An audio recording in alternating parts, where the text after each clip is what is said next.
এই ভিডিওতে আমরা 100টা ওয়েল খনন করতে চলেছি। ও জল জল ও মাই গড! তোমরা দেখতে পাচ্ছ কেনিয়ার একটা ছোট্ট গ্রামের লোকেরা জলের সরবরাহ পেল, তাও আবার মাত্র 1 সেকেন্ডের মধ্যে। একটা হয়ে গেছে, আরো 99টা ওয়েল খনন করা বাকি আছে। তোমাদের এই ভিডিওটা দারুণ লাগবে। এই 100টা ওয়েল মিলিয়ে 500,000-এরও বেশি মানুষকে পরিশ্রুত পানীয় জল সরবরাহ করতে চলেছে। তারপর আমরা কেনিয়ার এই অংশে বেশ কিছু ওয়েল খনন করবার পরে আমরা কিছুটা দক্ষিণে নেইরির স্কুলগুলোতে গেলাম, আর অবশ্যই বলবো তারা আমাদের দেখে খুব খুশি হয়েছিল। তোমরা সবাই কেমন আছো? আমি এতটা আশাই করিনি। সবাইকে স্বাগত জানানোর জন্য ধন্যবাদ। আমি বুঝতে পারছি না কি করে রিঅ্যাক্ট করব। তোমাদের সকলকে ধন্যবাদ জানাই।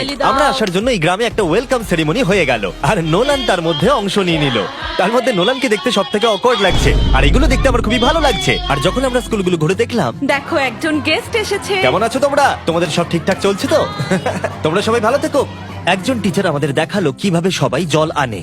সেটা এই নদীটা থেকে, যার জল খাবার একদমই উপযুক্ত নয়। এখান থেকে ছাত্রছাত্রীরা জল খায়। হ্যাঁ এটা তো পাগলামি। হ্যাঁ, আপনি জানেন স্টুডেন্টদের ডায়রিয়া, টাইফয়েড, নানা রকম ইনফেকশন হতে থাকে, কারণ আমরা এই জল ব্যবহার করে থাকি। তাই আমরা ওদের যতটা সম্ভব চেষ্টা করি যত্নে রাখার, কিন্তু আপনারা দেখতেই পাচ্ছেন যে কি অবস্থা। কিন্তু জীবনে বাঁচার জন্য জল তো লাগেই।